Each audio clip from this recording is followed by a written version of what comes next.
I'm Commander Shepard, and this is my favorite Lorecast on the Citadel. Welcome to the Mass Effect Lorecast, the podcast where we explore the vast universe of lore behind the Mass Effect games. We'll talk about all the details you may have missed, ask the hard questions, and more. Welcome back, Spectres. This is the Mass Effect Lorecast, and I'm your host, Tom, or Robots, and I'm here with my good buddy, Sam, and Seven the Legend. How's it going, man? How you doing? I'm doing well. So I was just streaming another game, Raft. Don't know if you've heard of it. Yeah. I haven't tried it out before, but I saw part of your stream. It looked like it's a fun game. Yeah, graphics very similar to Sea of Thieves. Yeah, it's got kind of that simplistic, stylized, almost cell shaded kind of quality to it. Yeah, like very cartoony. But man, speaking of Sea of Thieves, I actually played that with my son today, and man, that game, the graphics in that are just beautiful. It's just an amazing game. But anyway, we're here to talk about Mass Effect, which for its time had some great graphics, and it was, it's been a year now since Legendary Edition came out, and they really re-upped those graphics a bit. But that's not the topic today. Last time we were talking about a very interesting character, Admiral Stephen Hackett, and we have some more to discuss. This is going to be Admiral Stephen Hackett Part 2, because, and I know you and I have talked about this before, but Sam, you got some theories about this close relationship he's got going with Shepard.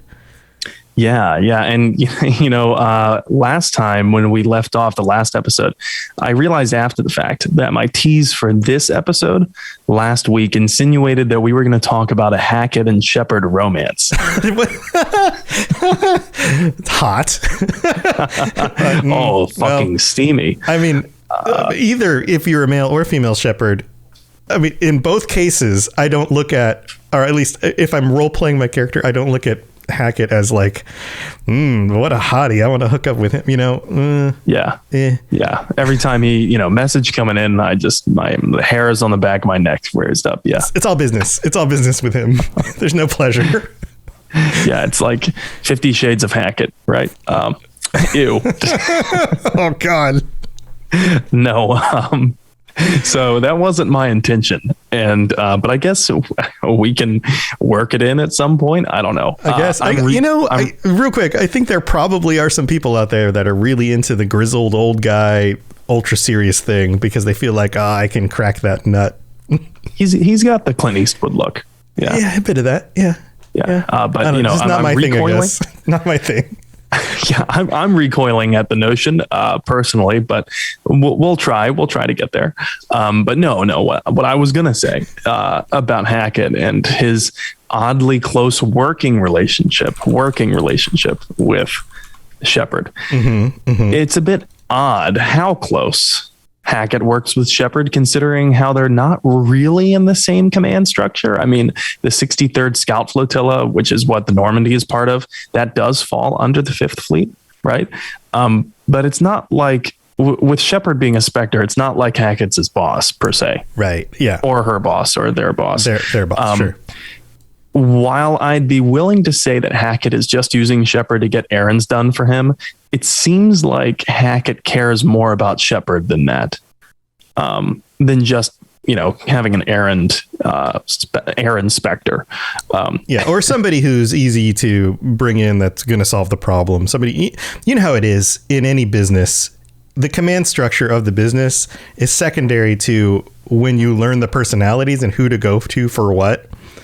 Right? Like, yeah, it's not like you stick to that command structure all the time. You're like, oh, this guy in accounting is the one to go to because he's going to get my, request done faster or whatever. You kind of learn that, and maybe there's a little bit of that going on, but I see you seem to be saying there's a little bit more beyond that. Yeah, definitely. Because if that were the case, Hackett had multiple opportunities to leave Shepard out to dry. If it was just that Shepard was a errand Spectre. My errand Spectre.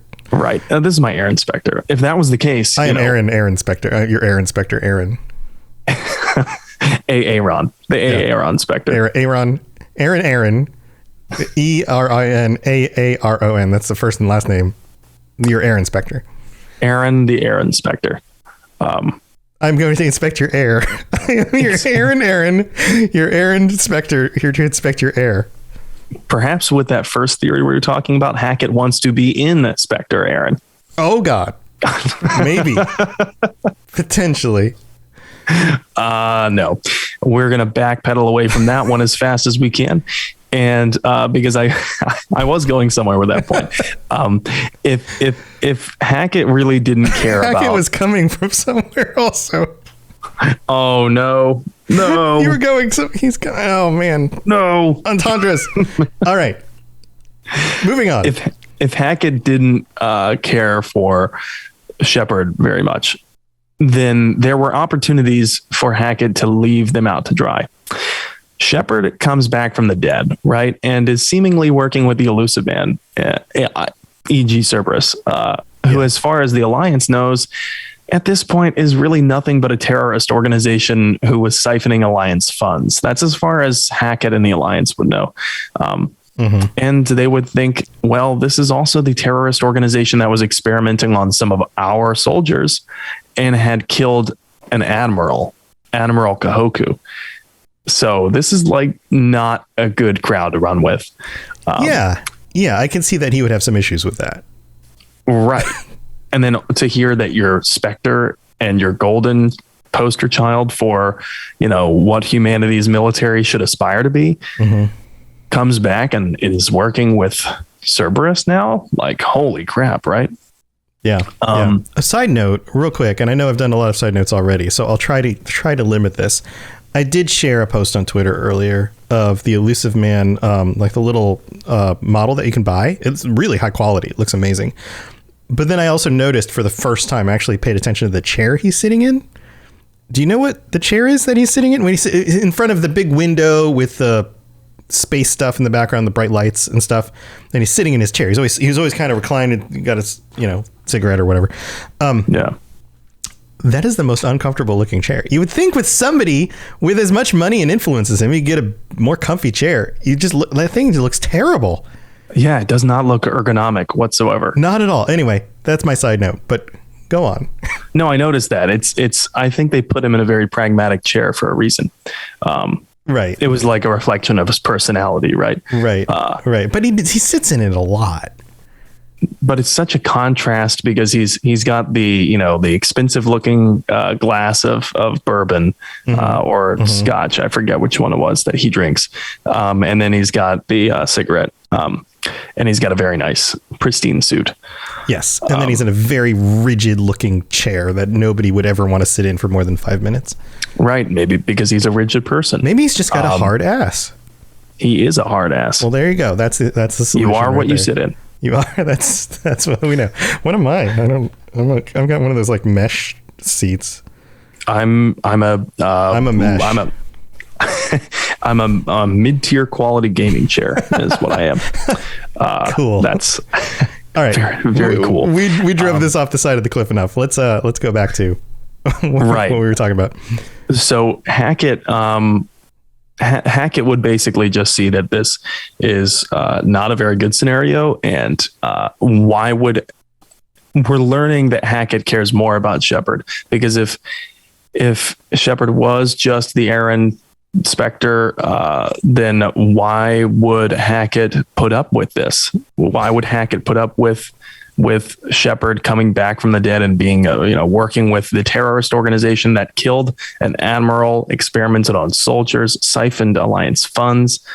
It just doesn't make sense, right? You would really have to care about someone. Yeah, you're saying that he kind of gives him the benefit of the doubt. He gives him second, third chances. He seems to be a little bit more patient with Shepard than he would be with anybody else that he works with, being as he's such a just get things done kind of guy.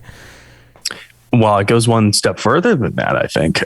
We also know from the conversation that Hackett gives us in Mass Effect 3 that he never trusted or liked the Elusive Man or Cerberus, even before the events of Mass Effect 1.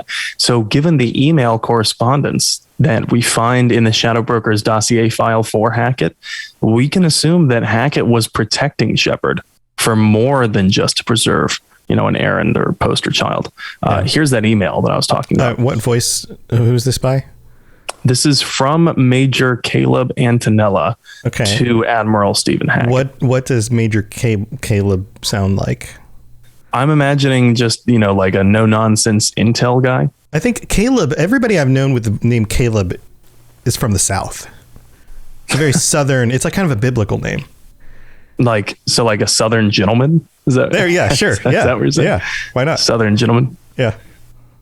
You want to give this email, this dramatic email reading a try? You would. The Southern gentleman. You want to do it? I'm good on the Southern gentleman, but I trust in your capabilities. Sir. All right, I need to blow this up a little bit. This is small on my screen. Yeah. Oh crap, I stretched it out. I made it look super dumb. Oh man. Yeah, it's like tabbed over. I don't know that I can actually. Oh God, I'm destroying this. I think I just deleted it. Okay, it's back. I don't know. I don't know. Why don't you go ahead and read it? Yeah, I can go ahead and stretch it out. Messing it up. Yeah. Yeah. 1 second. We use Google Docs for our show notes. See, it like goes off the side, and you have to like unjustify it with the page probably. Yeah. So you can just like slide it over. Yeah, we don't know. This is no image options. See the text wrap. Image options. Text wrap. Here we go. Behind, stand in front of. Oh well, here. This will be moved over. In front of is fine. I can see it now. Yeah, there we go. It's big enough to read. Okay, let's see if I can do his voice now. Here we go. Sir, I'm trying to channel Kevin Spacey, which is a terrible reference. In what was that TV show? We've confirmed sightings of. I can't do it. I can't do the voice. I can do Southern. Sir, we've confirmed sightings of Commander Shepard on Omega. This is like very syrupy, and that the commander is now working for the terrorist organization Cerberus. Several Alliance officers have let it be known that they consider it crucial that we interrogate humanity's first spectre and his or her apparent dissertation of the Alliance in the Citadel. If we bring Shepard in now, we can gather an account from the commander's past 2 years without being pressured by the galactic media to leak potentially sensitive data. In light of this, I'm officially requesting that you rescind your orders against Alliance contact with Shepard. Rest assured, our department is dedicated to the commander's safety, provided that the Shepard is, I added the in, is in cooperative in furnishing with a detailed report of his or her previous whereabouts and current work for Cerberus. We anticipate releasing him or her from Alliance custody no later than 5 to 7 months from acquisition. Respectfully awaiting your reply, Major Antella. You guys like it? They're getting a lot of responses in the live chat. And so here's the reply from Admiral Hackett. The reply is even better. It's just Major Antonella, request denied. Hackett. Right. Yeah, no nonsense. So yeah, that sounds just like him. So there's the reply. Basically, the major wanted to go in and interrogate Shepard for however many months, and Hackett said nope. Yeah, Hackett was just like no. Respectfully, Hackett, hack it out.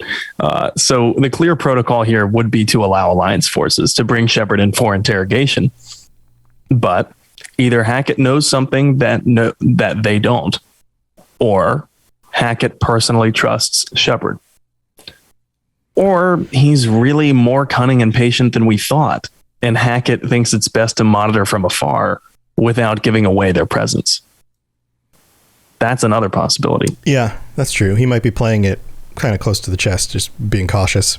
Right, because if you give away your hand too quickly with someone that you're monitoring, they may go shields up, and you're not going to learn as much as you otherwise would have. Well, and somebody who is or was a Spectre and has a lot of potential influence that you may not even be aware of might be harder to take on than you anticipate. So you're probably going to be a little bit careful if you are going to act against them or in ways that make them realize you're kind of onto them a little bit if they have something to hide, which he may not know he does or doesn't have, Definitely. And, regardless, I don't think Hackett would stick his neck out for just any Alliance officer in this way, just to protect them from an internal affairs investigation. No, that seems unlikely. Yeah. At this point, Hackett's the top of the Alliance military. You know what I mean? Hackett at this point is a politician. Right. So absolutely. Yeah. Hackett's credibility is on the line here, especially if internal affairs turns us around and says, we need to investigate Hackett. Right. Which he could get called out on for not doing something in this situation. Totally possible that Hackett could fall under the ire of internal affairs after something like this. But that's not what happens. And, there's another reason why I go on this tirade about what if, there are these things that happen where Hackett sticks his neck out for Shepard more than any person would for any normal coworker. Sure. Right. You're saying, it just doesn't add up. He's treating him differently than other people. Yeah. Shepard's getting special treatment, and not just because Shepard's the main character. Right. Yeah. When Shepard destroys the Alpha Relay to delay the Reapers invasion and in the process kills an entire Batarian colony, Hackett asks what happened, but is pretty quickly convinced by Shepard's account, saying, well, if it were up to me, I'd be giving you a goddamn medal. Yeah. What? Yeah.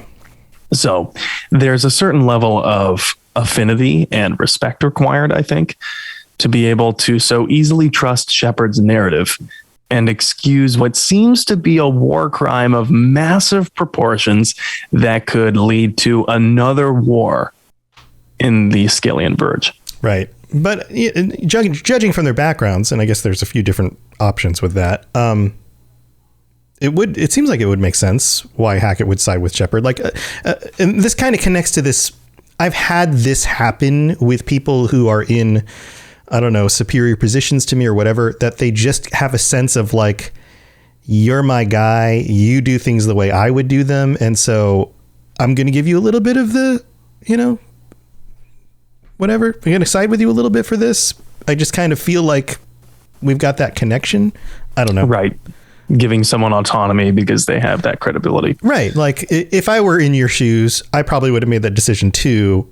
I get you. We've got kind of this thing going where we just get each other because I can tell we're the same type of person. There's that potential too. But that requires a certain level of years of rapport, right? Maybe, but sometimes it doesn't. Sometimes that comes faster. But I mean, I don't know. I mean, that kind of comment makes me lean more towards that as an option, but that doesn't necessarily mean that he's going to just give him a pass on everything at the same time. Yeah. Right. Like, you still aren't going to throw your own job out the window by just saying like, nah, I totally trust this guy, even though I don't know him very well. Yeah. Hackett didn't go from enlisted personnel to top of the military by being a patsy, by being a fall guy, by making justified decisions. Yeah. But yeah, judging from their backgrounds, I think it would make sense why Hackett might side with Shepard, especially if you chose the Earthborn or colonist background for your Shepard. Mm-hmm. If you did that, then your Shepard has started from dire straits and has made a name for themselves, surviving some seriously dark times. So that sets the stage for some shared experiences and empathy right there. Because as we covered last week, Hackett lost his mother in 21, I forget the year, but Hackett was 12 years old. Right. During a pandemic, lost his mother, seriously traumatic times from the get-go. And that was his only parent. So then Hackett is orphaned at a very young age and then goes into military service 6 years after the fact. So some shared trauma right there. And I think people relate to other people who have gone through the same kind of really traumatic events. There's a bond that's formed. Yeah. Even if you weren't there at the same time, you know what I mean? Yeah. just because I think when you go through really hard things, it isolates you from the general populace. Like if you went through a horrific car accident and you broke your neck and you recovered, you are part of a very small percentage of the populace that has endured that has had to go through that pain, that has then recovered from that. And so when you meet someone else that maybe has gone through that, there's a certain wavelength that you will be able to identify on that everyone else can't. Right. And it's bringing back to this feeling of maybe belonging. I think, I'm not quite sure, but you get alienated. Similar backgrounds and shared trauma definitely bring people together. Yeah, you get alienated by trauma. You get alienated from the general populace who has not gone through that trauma. Mm-hmm. And then when you meet someone who has gone through the same thing, I think there's a certain level of, we're the same. We understand each other. Yeah. Yeah. And in Mass Effect 1, Hackett shows remarkable trust in Shepard's judgment when Sovereign attacks the Citadel. And I'm saying this because the reason why it's up to Shepard whether humanity saves the Council or holds the fleets back to focus on Sovereign, the only reason why that is Shepard's choice is because Hackett gives it up. Hackett gave them that choice. Mm-hmm. Of course, it's a game that's, so this is fourth wall breaking. And they're going to give that player that choice, right? You're going to give the player the choice. Right. You would expect that to become the player's choice at some point anyway, but this is their justification of why it happened. Right. But if we're talking within the bounds of the narrative, then yeah, it was not Shepard's authority to make that call. Mm-hmm. That would have been Hackett's. After this battle, though, Hackett is promoted to his top admiral role at the top of the Alliance military. So there's an argument to be made there that Hackett trusted Shepard to make the right call with the boots on the ground kind of thing. Mm-hmm. Yeah, and I can see that. Oftentimes in positions of leadership, you want to rely on other people around you who have more experience in specific types of things. And by the end of Mass Effect 1, who has greater experience with what just happened than Shepard? Right.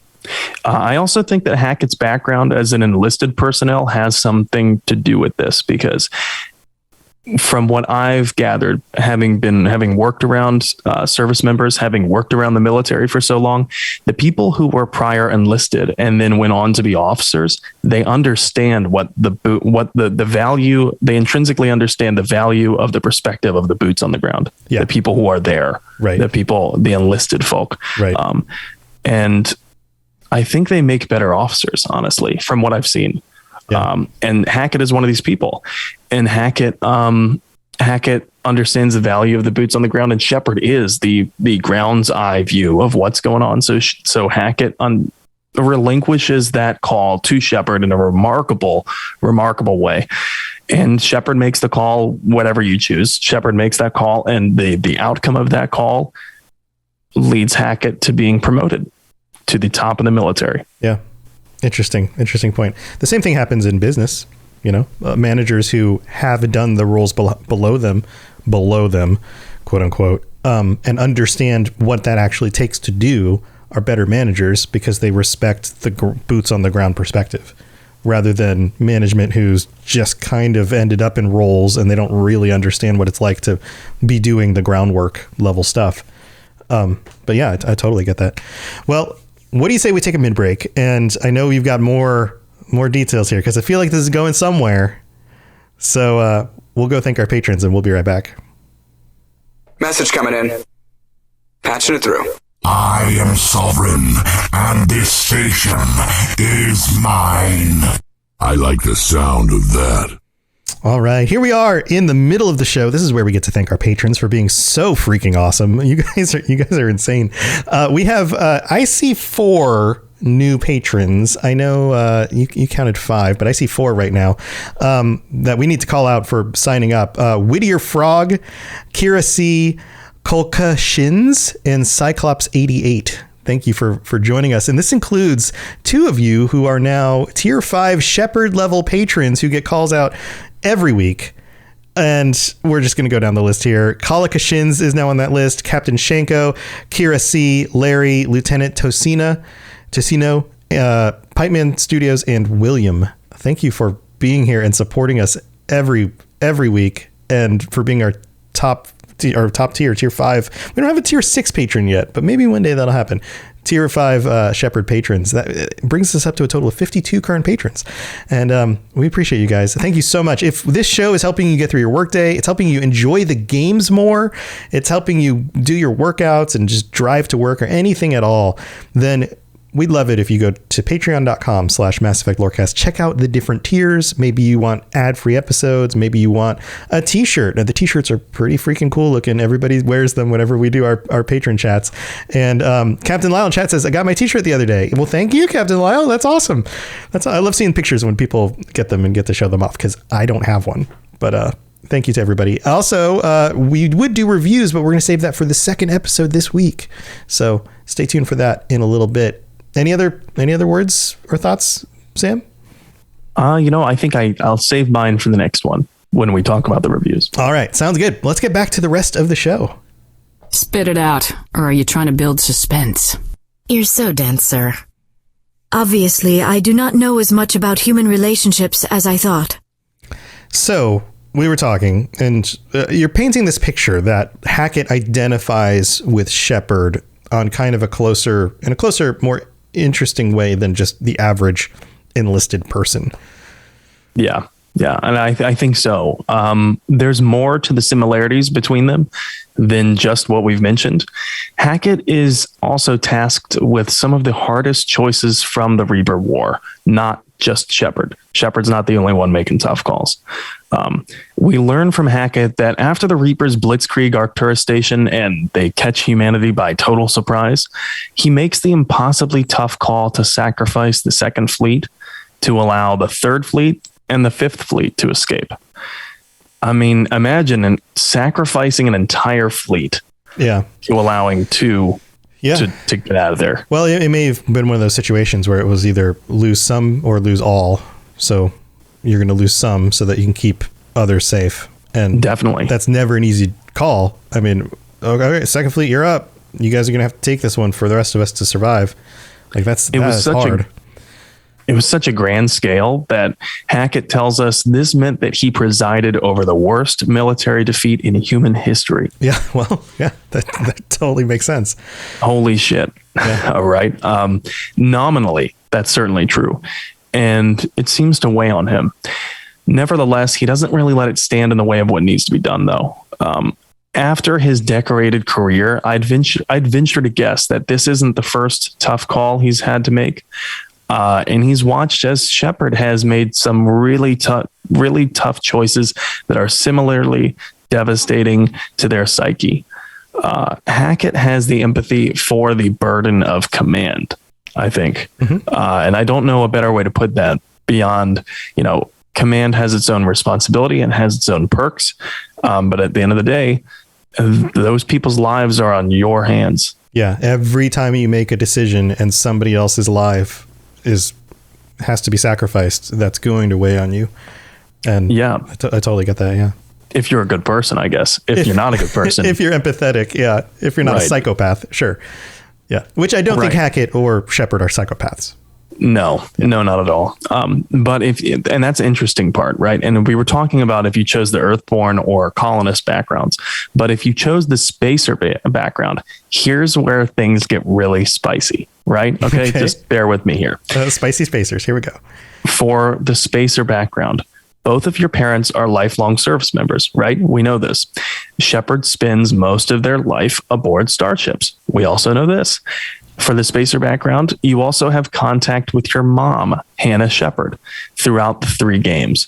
But we don't have any contact with Dad at all. Right.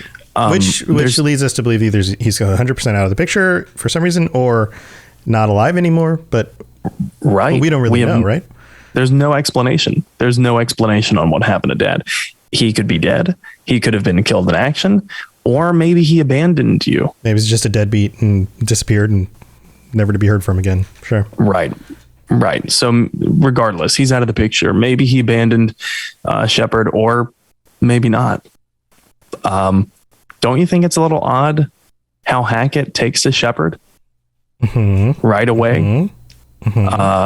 Hackett and Hannah Shepard did serve probably on some of the same ships at the same time. Okay. Hackett seems to have good tabs on Hannah Shepard too at all times, given basically what you learn about Hannah Shepard if you're playing a spacer ship. As far as I know, Hackett also doesn't have a family. Hackett never mentions any wife or kids. Right. It feels like he's married to his job. And by Mass Effect 2, Hackett is 52 years old without a family or kids. Right. You're telling me that Hackett was celibate? Yeah, or just non-committal. Right. Right, So maybe not celibate, maybe non-committal.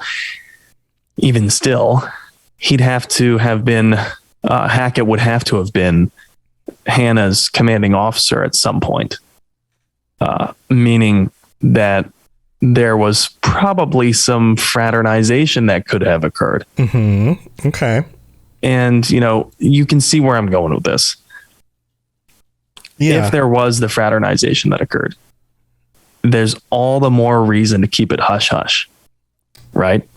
Yeah. I mean, somebody in his position doesn't want to be called out for getting somebody underneath their command pregnant, and then all of the details with that. So they might want to keep it hush hush, or maybe they did it knowingly, but they realized that they couldn't have a long-term relationship, and so therefore they just decided to keep it quiet. There could be a lot of reasons why you wouldn't want to reveal your personal life, especially as being such a high commanding kind of person with this is one of the other things I know from friends of mine that have been in the military, especially when you're an officer, you have to follow a certain code of morality, and you can get called out on that.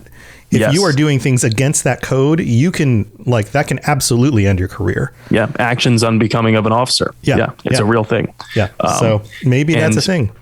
Having a child out of wedlock with a subordinate of yours. Oh my God. Even if they wanted that, even if that was like something they both agreed on, she wanted to have a child, she wanted it to be his, but they both agreed that listen, we're not going to do the whole marriage thing. We're not going to stay together forever, but I'll be there to support as best I can. That could be a legitimate or illegitimate form of, how that goes. By the way, sure. That doesn't mean that people who serve together never get married. That's not true. They do get married, but when they do get married, they tell their command about it, and then they no longer work in the same sphere. Right. It has ramifications. Sure. Yeah. But if they were working in the same sphere and they were aboard that starship for a long, deployment, and who knows? Yeah. Okay. So okay. What are your final thoughts on Hackett then? You want to kind of sum this all up? Sure. There's some doubt there about Hackett perhaps being Shepard's dad, and it would make a lot of sense, right? It would make a lot of sense given just how much Hackett cares, just how much Hackett keeps tabs, just how much Hackett does this, and this, and this, and the way that Hackett talks to Shepard. But gives him the benefit of the doubt. Yeah. Right. But like I said, both he and Shepard have gone through some trials by fire. And they came out the other side better for it. Actually, Hackett, Anderson, and Shepard have all became better leaders because of the hard shit they endured. And that's what Hackett sees in Shepard, I think. Something that he says in Mass Effect 3, which just really encapsulates Hackett to a T, in my opinion, is Shepard, let me tell you something that I've learned the hard way. You can pay a soldier to fire a gun. You can pay him to charge the enemy and take a hill, but you can't pay him to believe. Mm-hmm. That is so Hackett. Hackett is, of course, saying this in response to Shepard, who asks, "Why me? Why are you placing so much faith in me? Why am I leading this? Why am I the tip of the spear for the Reaper War?" Right. And Hackett basically says, "Because your crew believes in you." You brought people from across the galaxy and you made them believe enough to follow you through the gates of hell, through that Omega-4 relay to certain death. And you came out, you survived it. Yeah. But people dropped what they were doing to just follow you into hell. A sign of a real leader, somebody who inspires others, inspires belief. You can't pay people for that. Right. You just can't. Right. So that is a really great line that Hackett says. And, beyond that, Hackett is rugged. He's steadfast, and he's unwavering. He's really anything that you could remember hearing in a Chevy commercial. It's like an old Chevy. He's rugged. He's steadfast. He's unwavering. He'll get you there. At 15 miles per gallon, but he'll get you there. He's Chevy. He's Hackett. Gas prices right now, that's not very appealing, but okay. No, but if Hackett were a car, he would totally be a Chevy Silverado. Absolutely, yeah. An old one with some rust around the edges, but definitely keeps on running anyway. Yeah. He's gone through hell and back. Somehow he's still going. Right. Yeah. Good old thing. Just always starts up. I don't know. I haven't given it any maintenance in years, but it still works. I'm going to start calling Hackett Rust Bucket. Good old Rust Bucket Hackett. Yeah. I feel like that would be his nickname in the military, Rust Bucket. Yeah. Old Rust Bucket. Old Rust Bucket.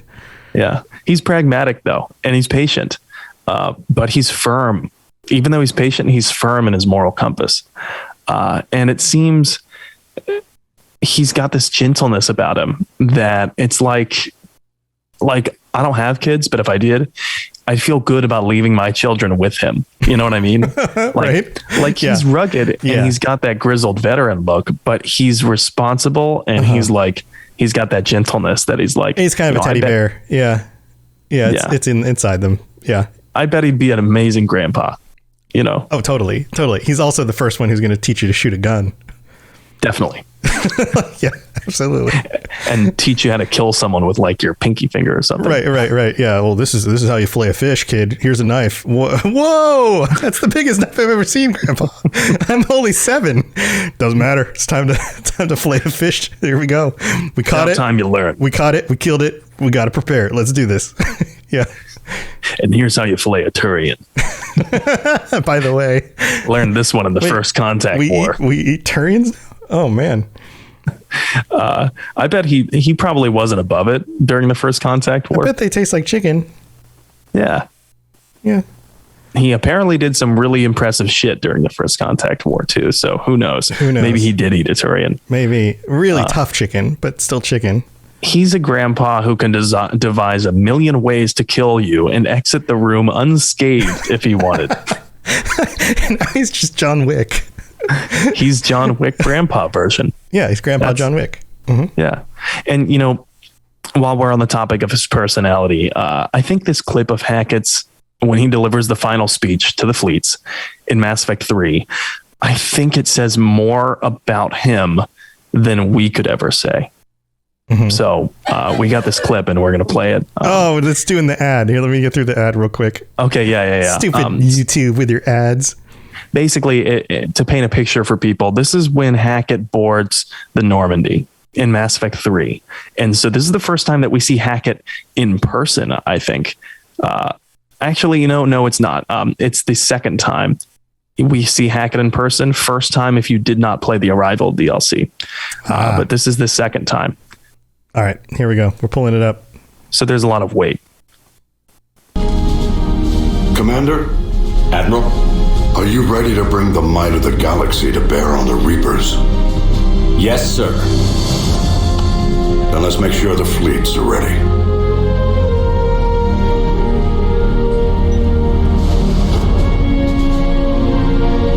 All fleets reporting in, sir.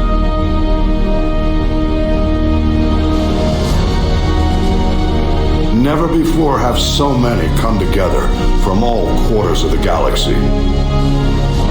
But never before have we faced an enemy such as this. The Reapers will show us no mercy. We must give them no quarter. They will terrorize our populations. We must stand fast in the face of that terror. They will advance until our last city falls, but we will not fall. We will prevail. Each of us will be defined by our actions in the coming battle. Stand fast. Stand strong. Stand together. Hackett out. Hackett out. It was so beautiful. Hackett out. It was so beautiful. That's a fucking Chevy commercial and a half, if I ever heard one right. Like a rock. Yeah, Bob Seger. I got that joke from chat. I have to give chat credit going for that. Against the wind. Yeah, Presidente Queso and Captain Lyle. Bob Seger in the background. Yeah, absolutely. Yeah, that was. And, not only did that encapsulate the whole rugged and tough Chevy commercial thing that I've been joking about, but it also is reminiscent of some of those old Star Trek episodes, I think, right? The ones that are like, we're all in this together. It's about all of us. Yeah. There was a lot. Absolutely. About bringing the crew together, and the crew together is greater than the sum of all its parts and all of that. Yeah. Yeah, 100%. None of us is better than any of us, but all of us are stronger together. Mm-hmm. And considering how much Hackett has been through, and he still doesn't become pro-human or bitter or xenophobic, this speech says so much more about him than it does about anyone else. And it's like, for all intents and purposes, humanity is staring down the barrel of a gun at its doom. Yeah, the biggest gun it's ever freaking seen. Yeah. Right. Yeah. At the Reapers. Right. And it's like, the ending of all we've ever known and all everyone else has ever known in the galaxy is facing us. And this dude has some brass fucking balls. And he's like, we're going to take the fight to the Reapers. We're not going to give them any quarter. We're not going to give them any quarter. Not that they would give us any quarter. Right. We're not going to give them any quarter. Right. We're going on the offensive here. Right. Yeah. And we're going to knock their fucking lights out, basically. That's what Hackett says. Yeah. So the rally the troops speech is really awesome. And it was an amazing moment for Hackett to take center stage in this game series. Hackett's been given a lot of power over the course of his career, but I think it's evident he never set out to gain power. Mm-hmm. And that's exactly who you want in charge. Yeah, absolutely. Absolutely. Well, I feel like we're wrapping this episode up. I would love some of you guys to let us know about your what they think about this Dad Hackett theory. So, let us know on the Discord, chime in, tell us your thoughts. But you also said something about addressing a romance with Hackett. So are we doing something about that too? Yeah, I did say that. And it's something that just came to my attention recently, but that's like, it's like its whole own topic of discussion that maybe we should save for the next episode this week. All right. So you heard it here. Second episode this week is Romancing Hackett ? So stay tuned for that. If you are in the live stream, we'll be doing that directly after this because we do both episodes together. If you are listening on audio, it'll be out later this week. So stay tuned for that. Sam, this has been a fun episode. I have a feeling a lot of people are going to like this idea. There's not a ton of proof, but there's a lot of circumstantial evidence, we'll say. Yeah, there's enough that if you want it to be true for your headcanon, I think you can make it true. Yeah. Dad kit. Switch in bed. I got to reference this as well. That came from Admiral Dad Kit. Yeah. Admiral Dad Kit. All right, dude. What do you have going on that you want to share before we head out? Well, it's really exciting about my streams. I always mention them, but really exciting. I just upgraded the quality of the streams a lot. So I installed a new series of themes. It's all very space related. I saw your end screen too. It looks beautiful. Thank you. Yeah. And the music is custom made for my stream. The music, we mentioned him earlier, Pipe Man, our Shepard tier patron, and he's been one for quite some time now. I think he's probably about to get his final shirt of the series. Is that coming already? I think it is. I mean, I know I have to get the new designs up for next year's series of shirts by like September. Actually, no, you're right. I think he's getting the third shirt in his shirt. Okay, so because the fourth one will be this summer. Anyway, summer. Yeah. Anyway, Pipe Man is, he was also on the music of Mass Effect episode with us, and I contacted him and I said, hey, could I pay you and commission some music for my stream? Yeah. And then we worked together, and he was like, yeah, this is awesome. And so he made a starting soon song, an ending song, and a intermission song. They're all Mass Effect related. They're all Mass Effect themed and inspired. The first one is about the Shepard scene when Shepard is being inducted into the Spectres. So we took a lot of inspiration from that scene. And then he took a lot of inspiration for the ending soon song from Leaving Earth. That iconic song from the beginning of Mass Effect 3. And then he took a lot of inspiration by my direction for the intermission song from the Mass Effect elevator music. Nice. Nice. So it's like this awful bossa nova that he said was a total bastardization of all of his work. Yeah. That's the girl from Ipanema, by the way. 12 Alliance soldiers died in the Skillian Verge today. Yeah. Yeah. Right. Yeah. The newscast during the elevators. But yeah, those are all my stream has been completely revitalized.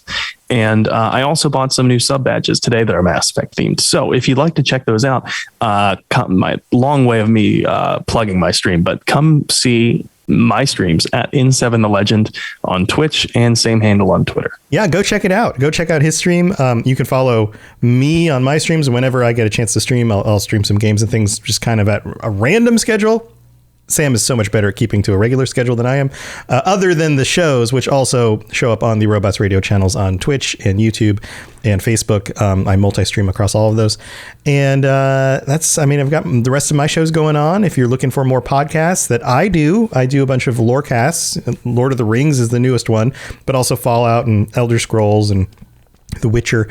And then there's lots of other shows over at robotsradio.net. So if you're looking for new shows about video games and the kinds of things that people in our community really like, we've got them for you. Head over to robotsradio.net, check them all out. But that's it for this week. If you're in chat, stay tuned. Don't go anywhere. We're going to roll right into the next episode. And if you are listening to this on a device and you're not live with us, we'll be back in a few days with Romancing Hackett. So stay tuned for that. Thanks for being here, everybody. Stay safe, and we'll see you next time. Later. Thanks for tuning into the Mass Effect Lorecast. We'd love to hear your opinion and thoughts on the lore of Mass Effect. Reach out to us on Twitter at Mass Effect Cast, or check out the Robots Radio Discord. Also, you can send us an email at masseffectlorecast@gmail.com.